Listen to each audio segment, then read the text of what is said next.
الحمد لله رب العالمين والعاقبة للمتقين ولا عدوان إلا على الظالمين وأشهد أن لا إله إلا الله وحده لا شريك له وأشهد أن محمدا عبده ورسوله صلوات الله وسلامه عليه وعلى آله وعلى أصحابه ومن اهتدى بهديه واستنى بسنته إلى يوم الدين وبعد۔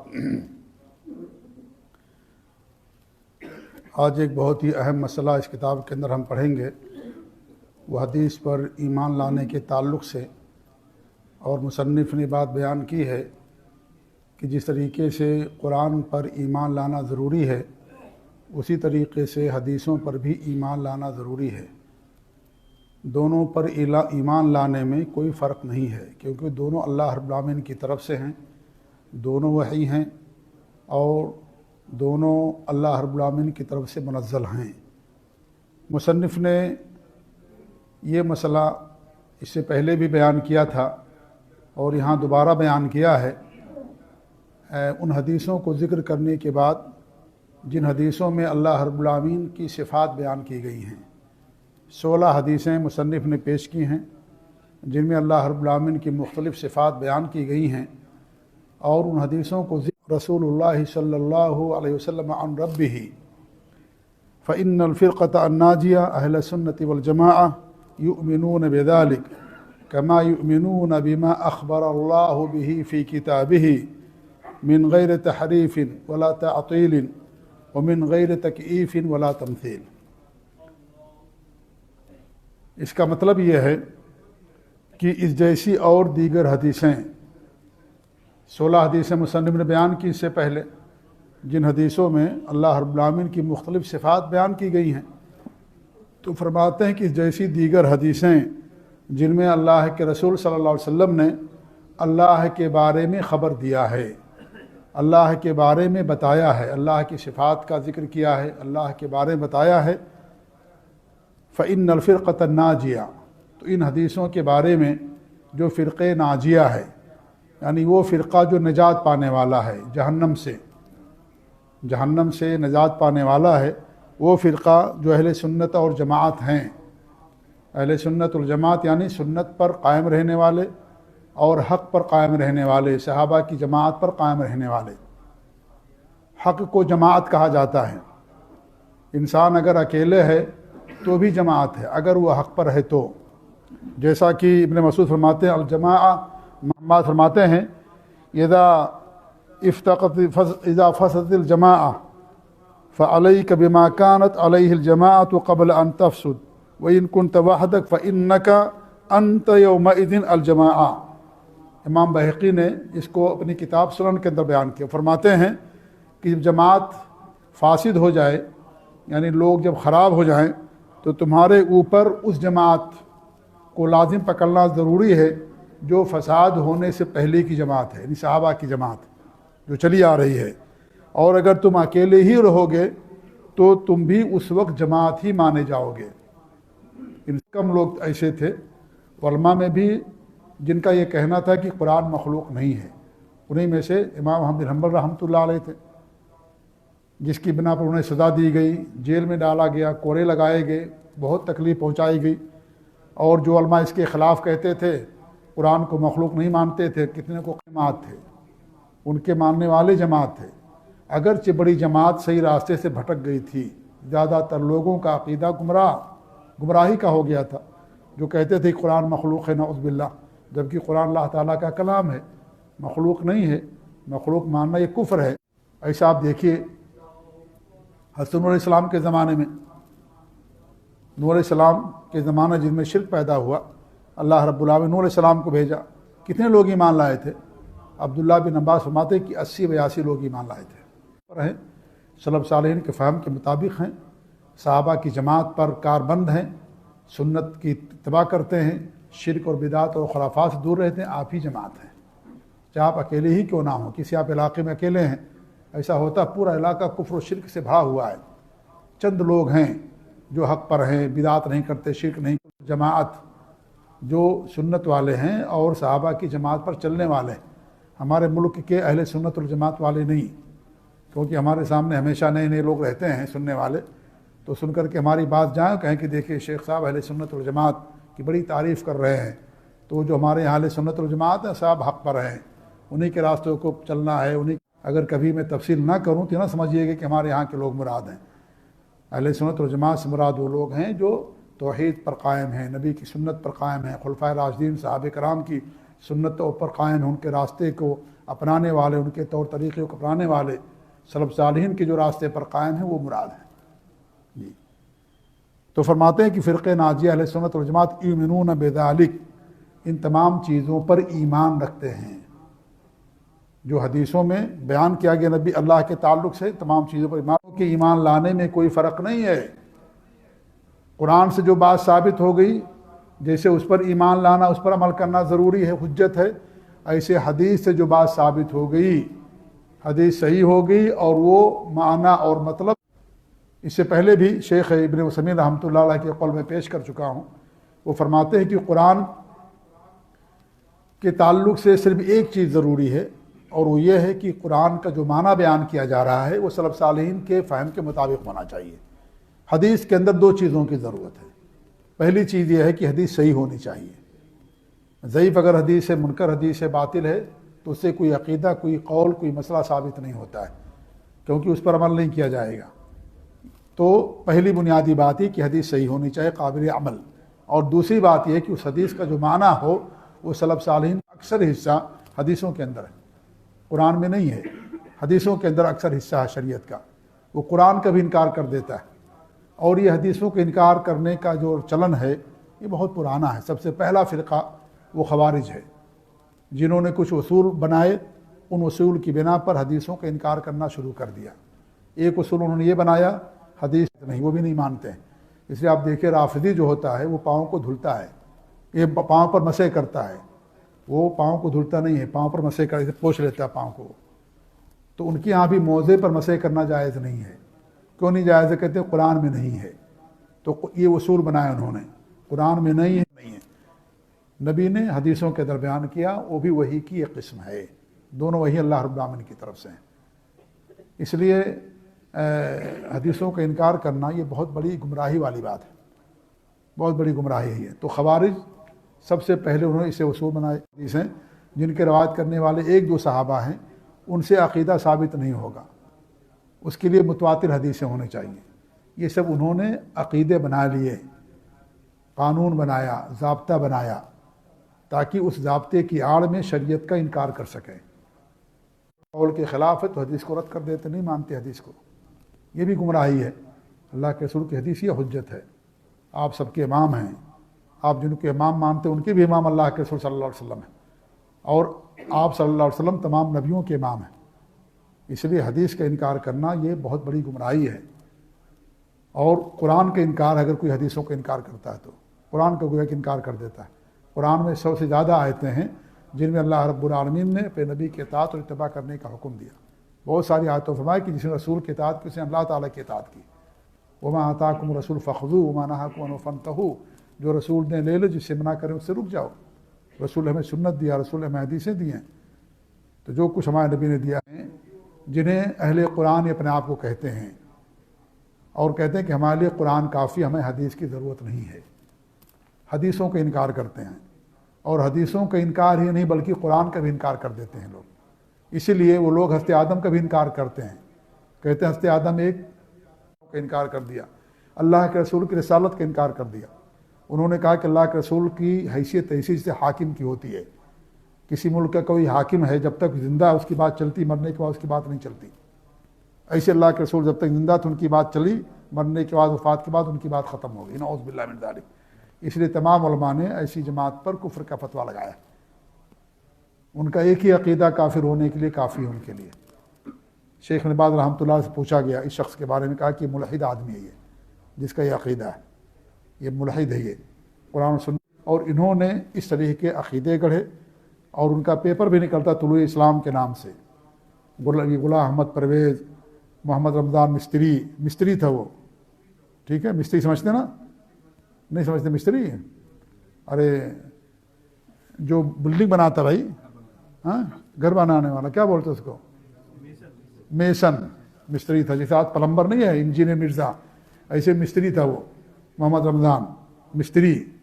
تو وہ تھا کہ ہمارے لیے قرآن کافی ہے، قرآن میں جو حلال اس کو حلال سمجھو، جو حرام اس کو حرام سمجھو. تمہارے میں نے کیا فرمایا کہ آگاہ ہو جاؤ، مجھے اللہ رب العالمین نے قرآن جیسی دوسری چیز بھی دی ہے، مثلہ معہ الا انی اوتیت الکتاب ومثلہ معہ. مجھے قرآن بھی دیا گیا، قرآن جیسی دوسری چیز بھی اس کے ساتھ دی گئی. کیا دوسری چیز دی گئی تھی آپ کو؟ سنت اور حدیث. یہ اللہ رب العالمین نے آپ کو دیا تھا. مثل کہتے ہیں ہو بہو برابر کو، جیسی لگتی ہے، جیسی لگتی ہے، ہو بہو نہیں. اور یہ کہنے بھی آپ دونوں کی شکل ہو بہو ایک ہی جیسے ہیں. جسے جڑواں بچے پیدا ہوتے ہیں دونوں کی شکل ہو بہو رہتی ہے، بہت حد تک فرق کرنا مشکل ہو جاتا ہے. تو اس طریقے سے مثل مانے ہو بہو، کوئی فرق نہیں دونوں کے اندر. مثلہ معہ. اسی لیے قرآن جیسے حجت ہے، حدیث بھی اسی حجت ہے. جیسے قرآن پر ایمان لانا، اگر آپ کی بات معتبر نہیں ہے تو پھر آپ نے دوسروں تک اپنی بات پہنچانے کے لیے کیوں کہا؟ اللہ نے فرمایا جب تمہارا اختلاف ہو تو اللہ اور اس کے رسول کی طرف لوٹا دو. اگر اللہ کے رسول کی باتیں معتبر حجت نہیں ہیں، ان پر عمل کرنا ضروری نہیں ہے، تو اللہ تعالیٰ نے کیوں حکم دیا کہ نبی کی طرف ساری باتوں کو لوٹا دو اختلاف کی صورت میں؟ تو آپ فرماتے ہیں کہ مجھے قرآن جیسی دوسری چیز بھی دی گئی ہے. اور ایک کہتے ہیں، اور ایک جگہ آپ نے فرمایا دوسری حدیث کے اندر کہ جیسے اللہ نے حلال کیا ویسے میں نے بھی حلال کیا ہے، جیسے اللہ نے حرام کیا ویسے ہم نے بھی حرام کیا ہے. لہٰذا دونوں کا ماننا انسان کے لیے ضروری ہے. قرآن میں آپ دیکھیے بہت ساری چیزوں کے تعلق سے حکم نہیں موجود ہے، خاموش قرآن ہے. ایسی بیوی کی پھوپھی یا اس کی بھانجی سے ایک وقت میں شادی کرنا حرام ہے. دونوں کی حرمت میں کوئی فرق نہیں کہ چھوٹا یا بڑا نہیں، دونوں سیم سیم ہیں. جیسے وہ حرام ہے دو بہنوں کے درمیان ایک ساتھ شادی کرنا، ایسے یہ بھی حرام ہے. اگرچہ اس کا ذکر قرآن میں نہیں ہے وضاحت کے ساتھ، لیکن اس میں آ جاتا ہے کہ رسول جو تمہیں دے لو جس سے منع کرو اس سے رک جاؤ. رسول ہم نے اس سے منع کیا، لہذا ہمیں اسے رکنا ہے، اسے دور رہنا ہے. کرنا پوری شریعت کا انکار ہے، قرآن کا انکار ہے، قرآن کی تکذیب ہے، اللہ تعالیٰ کی تکذیب ہے. اللہ نے آپ کو نبی بنا کر کے بھیجا، نبی آتا ہی اس لیے کہ ان کی باتوں پر عمل کیا جائے. اور اللہ رب العالمین نے فرمایا کہ میں یطیع الرسول فقد اطاع اللہ، اس رسول کی اطاعت کی اس نے اللہ رب العالمین کی اطاعت کی. تو فرماتے ہیں کما یؤمنون بما اخبر اللہ بہ کتابہ، وہ اسی ہی ایمان رکھتے جیسے اللہ رب العالمین نے اپنی کتاب قرآن میں خبر دیا. کوئی فرق نہیں کرتے کہ حدیث میں ہے تو اس کا درجہ نیچے ہے، قرآن میں درجہ اس کا اونچا ہو گیا. نہیں، لوگ ہیں جنہوں نے اللہ کے رسول کی حدیثوں کا جو ہے استخفاف کیا اور اس کی اہمیت کو کم کرنے کی کوشش کی. ایسے اصول بنائے، ایسے ضابطے بنائے جس کی بنیاد پر حدیثوں کا انکار کر سکیں. جی ہاں، اور اس کے برعکس کچھ ایسے لوگ ہیں جو اللہ کے رسول کی حدیث میں اسے حدیث کا درجہ دے دیتے. یہ بھی غلط ہے. ضعیف حدیثیں، موضوع روایتیں ہیں، ان کے مسائل دیکھیے. موضوع روایتیں بیان کریں گے کسی مسئلے کے اندر، ضعیف روایتیں بیان کریں گے حالانکہ نبی کی حدیث نہیں ہو، تو وہ بھی غلط ہے. اسی لیے محدثین نے کیا کیا ہے، حدیثوں کو جانچا پڑھا، اس کے لیے اصول اور ضابطے بنائے قرآن آیات اور حدیث کی روشنی میں، اور ان میں جو پورا اترے گا وہی حدیث صحیح مانی جائے گی. انہوں نے جو راوی ہوتا ہے، راوی کی جانچ پڑتال کی کہ راوی کیسا جھوٹا ہے سچا ہے، اس کا حافظہ کیسا ہے، اور اس کا عقیدہ کیا ہے، اس کا منہج کیا ہے، یہ ساری باتیں دیکھی گئی اس کے اندر. اس کے بعد حدیثوں کے اوپر حکم لگتا ہے. تو اگر کوئی ضعیف اور موضوع منکر روایتوں کو بنیاد بنا لے اور اس پر عمل کرنا شروع کر دے تو یہ اس کا دوسرا پہلو ہے، انکار حدیث کا سمجھ لیجئے. اس لیے آپ دیکھیے جو اکثر بدعات خرافات ہیں وہ سب اسی قبیل سے اکثر آئی ہوئی ہیں، ضعیف اور موضوع روایتوں سے. جو بھی عقیدے یا جو بھی بدعات اور خرافات ہمارے معاشرے کے اندر پائی جاتی ہیں، آپ دیکھیے کہ اس کے پیچھے ہی ضعیف اور موضوع روایتوں کو زیادہ عمل دخل ہے. اس لیے امام البانی رحمۃ اللہ علیہ بدعات اور خرافات پائی جاتی ہیں ان میں سے اکثر چیزوں کی بنیاد یہی ضعیف اور موضوع روایتیں ہی ہیں. جیسے مان لیجیے کیا کہا جاتا ہے، یہ عقیدہ ہے نا بہت سارے لوگوں کا کہ لولا کلمہ خلقت الافلاک، اور اسلام کو پسپا کرنے میں ناکام ہو گئے تو انہوں نے ایک دوسرا حربہ استعمال کیا، اور وہ کیا کیا کہ ضعیف حدیثیں موضوع روایتیں گڑ گڑ کر کے اسلام کی طرف منسوخ کرنا شروع کر دیا کہ خود بخود ان کا عقیدہ گڑبڑ ہو جائے گا، خود بخود ان کا وہ عقیدہ وہ نہیں رہے گا جو قرآن و حدیث کا عقیدہ ہے. تو اس لیے انہوں نے کیا کیا، ایسی حدیثیں گلنا شروع کیا، ہم سے فلاں نے بیان کیا، ان سے فلاں، کذاب لوگ تھے، جھوٹے لوگ تھے. ان میں سے اکثر کے تعلق سے گڑھی ہوئی حدیثیں ہیں، موضوع منکر روایتیں ہیں. اس لیے امت نے یہ جو حدیثیں ہیں ان تمام حدیثوں کو ہم ان پر حکم لگا کر کے اور اسلام اسی طریقے سے لوگوں کے سامنے پیش کرنا چاہتے ہیں جو اللہ رب بھی غلط ہے. اس لیے صحیح حدیثیں ہی قابل حجت ہوتی ہیں. جس کے بارے میں محدثین حدیث پر حکم لگاتے ہیں قابل قبول ہے، قابل عمل ہے، وہی قابل حجت ہوتی ہیں۔ تو یہ جو حدیث سے ثابت ہو اس پر بھی ویسے ایمان لانا ضروری ہے۔ اہل حدیثوں کا، سلفیوں کا تر امتیاز ہے یہ۔ حدیث آ گئی چاہے پوری دنیا نہ مانے، عقل میں آئے نہ آئے، ہم حدیث کو ماننا شروع کر دیتے۔ کوئی مسئلہ معلوم ہو گیا اور سے دراز سے اس پر عمل نہیں ہو رہا تھا، حدیث آ گئی، خلاص اس پر عمل کرنا شروع کر دیا گیا۔ بہت ساری چیزیں ہمارے معاشرے کے اندر دیا اس کو، اگر وہ عقیدہ اس کا منہج صحیح نہ تو کیا کہے گا ہمارے آباء و اجداد عمل کرتے تھے، آج کو ہم چھوڑ دیں؟ برسوں سے عمل کرتے چلے آ رہے ہیں۔ کسی کا عمل حجت نہیں ہوتا ہے، حجت ہوتا ہے نبی کی حدیث۔ بہت ساری چیزیں نہیں تھی ہمارے یہاں، اس پر عمل کرنا شروع کیا گیا۔ تو اس طریقے سے میرے بھائی یہ ہمارا معیار ہونا چاہیے، حدیث معیار ہے، نبی صلی اللہ علیہ وسلم کی باتیں معیار ہے۔ تو آپ فرماتے ہیں کما یؤمنون بما اخبر اللہ بہ فی کتابہ، کہ اسی طریقے سے ایمان رکھتے جس طریقے سے اللہ نے جو بیان کر دیا اپنے بارے میں قرآن مجید کے اندر، ایسے ہی ان پر ایمان رکھتے ہیں۔ من غیر تحریف، تحریف نہیں کرتے وہ۔ یہ 5-6 الفاظ ہیں بغیر تشبیہ کے، بغیر تعویل کے، یہ 6 الفاظ ہیں اصطلاحات۔ اور اس سے پہلے میں نے اس کی تشریح آپ لوگوں کے سامنے کی ہے، تفسیر کے ساتھ میں نے بیان کیا تھا کہ اس کا معنی اور مطلب کیا ہے۔ آج بھی دہرا دیتا ہوں مختصر طور پر۔ کیا ہوتا ہے جی؟ خطہ معنی آپ لوگ بتائیے، جو طلبہ ہیں وہ عربی پڑھتے ہیں ماشاءاللہ۔ خطہ معنی اللہ تعالیٰ تمہارے گناہوں کو معاف کر دے۔ اللہ نے کیا کہا تھا بنو اسرائیل سے کہ وادی میں اس مقدس جگہ چلے جاؤ اور کیا کہ وقولوا حطۃ نغفر لکم خطایاکم، حطہ کہتے ہوئے داخل ہو کہ اللہ ہمارے گناہوں کو معاف کر دے، ہمارے گناہوں کو معاف کر دے۔ تو انہوں نے کیا کہا؟ حطہ نہیں کیا کہا انہوں نے؟ حنطہ، نون بڑھا دیا۔ حنطہ معنی کیا ہوتا ہے؟ گیہوں، ہم کو گیہوں چاہیے کھانے کے لیے، نون بڑھا دیا، معنی بدل گیا۔ حطہ معنی گناہوں کی لفظ کو بدل دینا، تو اس کو لفظی تعریف کہا جاتا ہے، ٹھیک ہے۔ ایسے اللہ رب العالمین نے کیا وکلم اللہ موسیٰ تکلیما، اللہ نے موسیٰ علیہ السلام سے بات کی۔ تو جو اہل بدعات ہیں، یہ خوارج، روافض، معتزلہ، جہمیہ، سب لوگ وہ کہتے ہیں کہ نہیں وکلم اللہ موسیٰ تکلیما، کیا معنی ہوگا کہ موسیٰ نے اللہ تعالیٰ سے بات کیا، موسیٰ علیہ السلام نے اللہ سے بات کیا، اللہ نہیں بات کیا، اللہ نہیں بات کرتا ہے، اللہ کے کلام کا انکار کر دیا۔ کوئی اہل حدیث تھے، سلفی تھے، انہوں نے کہا کہ وَلَمَّا جَاءَ لِمِيقَاتِنَا وَكَلَّمَهُ رَبُّهُ، اس کا کیا جواب دو گے آپ؟ اس میں تو آپ نہیں کہہ سکتے، کچھ اور نہیں پڑھ سکتے کہ جب عیسیٰ موسیٰ علیہ السلام کو اللہ نے جو میقات وقت دیا تھا، جب وہاں پہنچے وَكَلَّمَهُ رَبُّ کیا ہے نا۔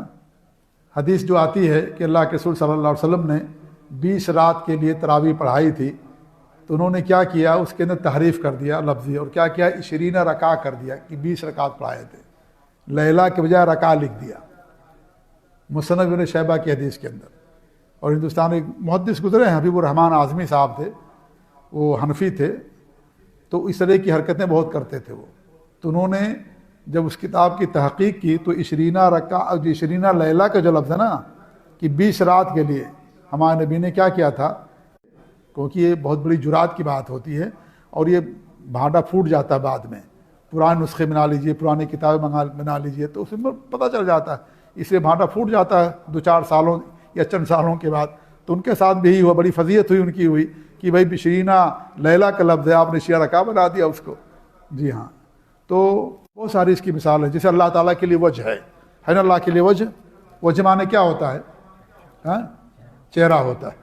قرآن میں اللہ نے بیان کیا، نبی نے بیان کیا، لیکن جو لوگ اس صفت کو اللہ کے نہیں مانتے تو کہتے کہ وجہ کا معنی کیا ہے؟ اللہ کی رضامندی کو اترتا ہے، یہ معنی بدل دینا، تو اس کو معنوی تعریف کہا جاتا ہے۔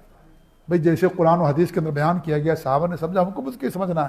اللہ نزول فرماتا، اللہ تعالیٰ آئے گا قیامت کے دن، اللہ تعالیٰ آئے گا، اللہ تعالیٰ ضحک، یہ سب گزر چکا نا، اللہ تعالیٰ ہنستا ہے، تو کہتے ہیں ہنسنا کے مراد ہے کہ اللہ تعالیٰ خوش ہوتا ہے، ضحک سے مراد ہنسنا نہیں ہے۔ اس طریقے سے اللہ کا ثواب دینا مراد ہے، اس کی تعریف نہیں کرتے، معنی نہیں بدلتے۔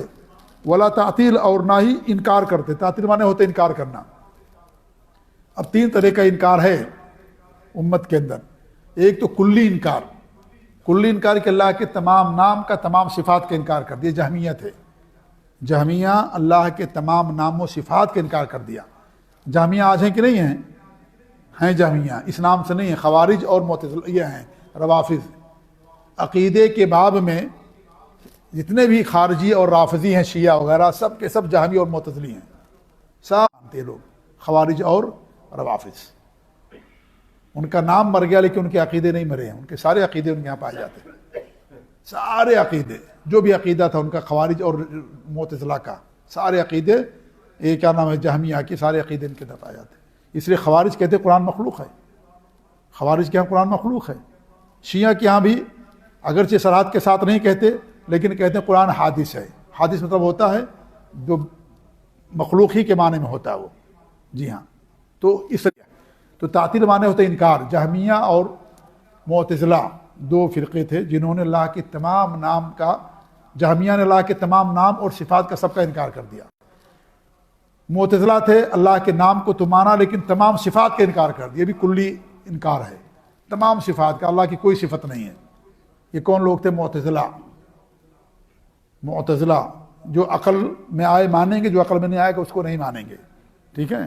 ایک آدمی تھا واصل بن عطا، یہ کرکٹ درس میں بیٹھتا تھا، یہ حسن بصری نہ کافر نہ مسلمان دونوں کے درمیان میں ہے۔ تو جب وہ جانے لگا اور حضرت حسن بصری رحمۃ اللہ علیہ سے جب اس نے بات کی تو حسن بصری نے کہا کہ اعتذرنا واصل ہم سے الگ ہو گیا۔ اسی وقت سے ان کو معتزلہ کہا جاتا ہے، الگ ہونے والے۔ کس سے؟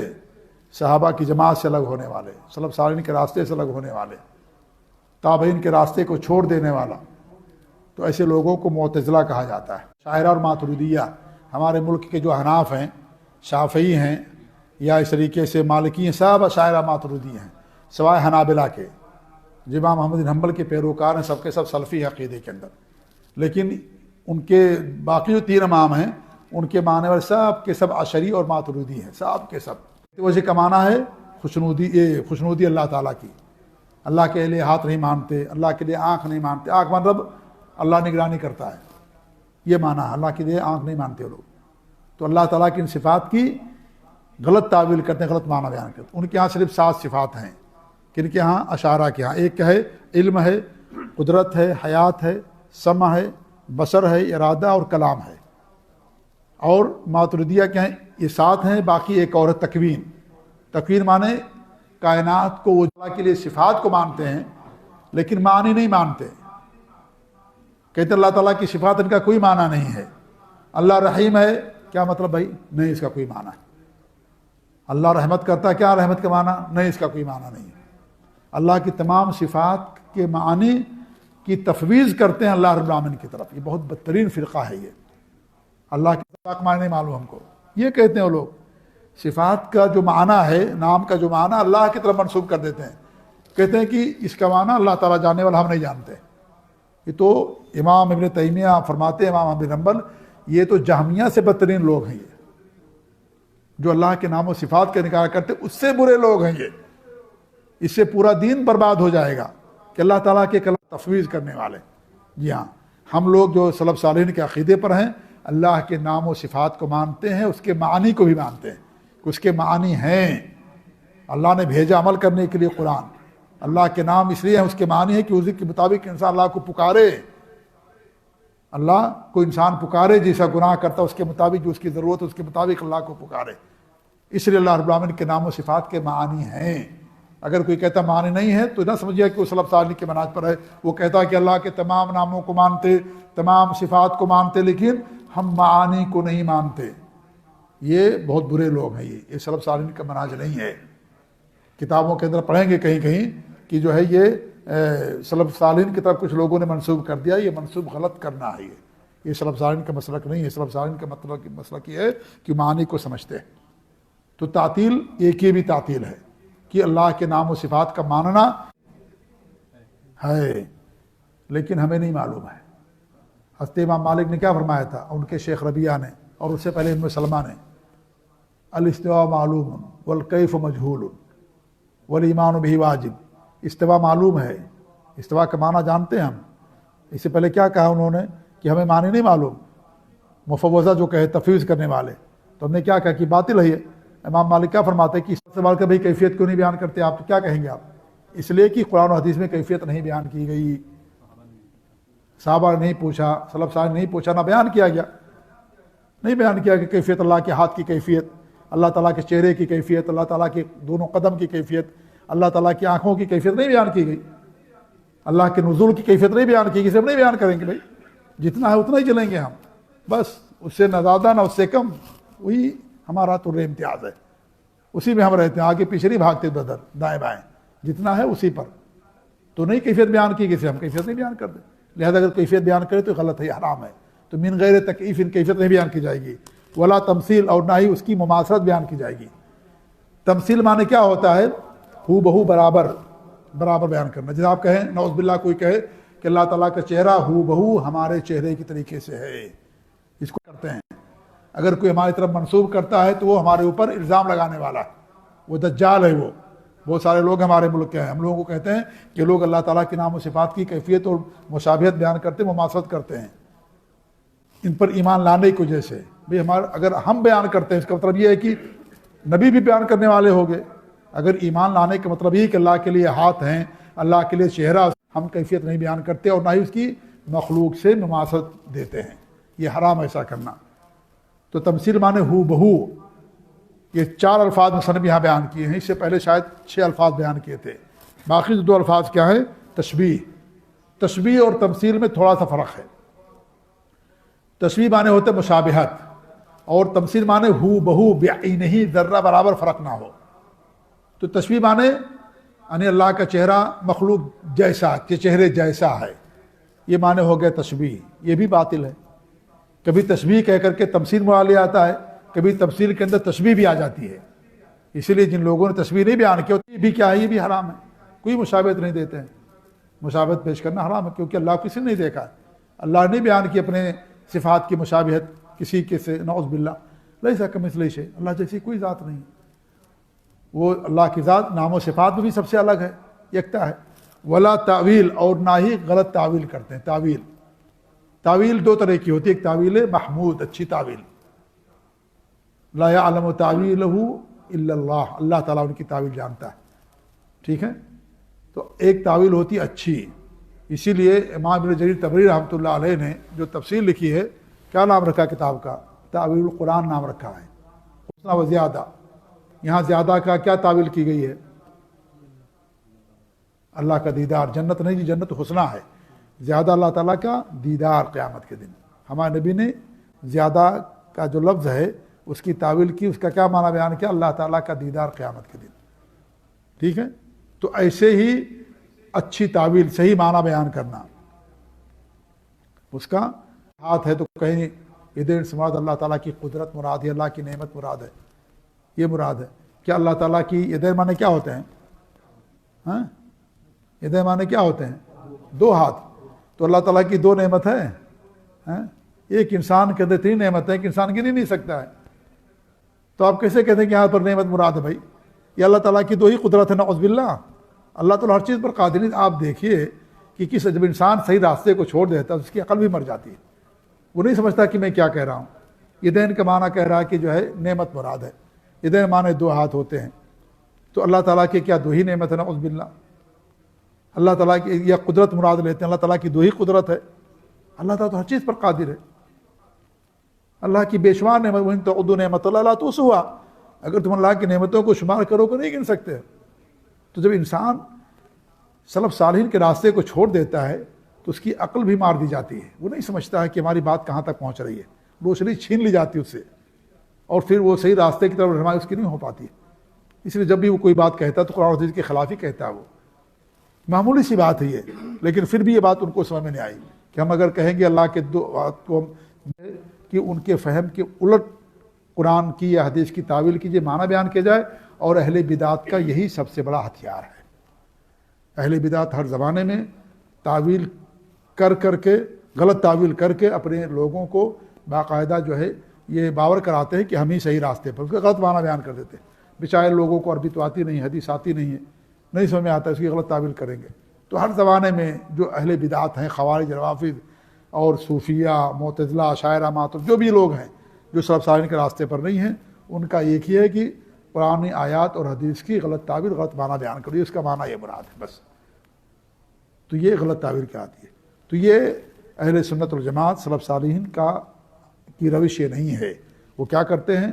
نہ اس کی تعریف کرتے ہیں، نہ انکار کرتے ہیں، نہ کیفیت بیان کرتے ہیں، نہ مماثلت اور نہ ہی تشبیہ اور نہ ہی غلط تعویل کرتے ہیں. صحیح تعویل کرتے ہیں کیونکہ صحیح تعویل کرنا ضروری ہے. اسے قرآن سے ثابت ہوں، دونوں پر ایمان لانے میں ذرہ برابر کوئی فرق نہیں ہے، کیونکہ دونوں وہی ہیں، دونوں اللہ رب العالمین کی طرف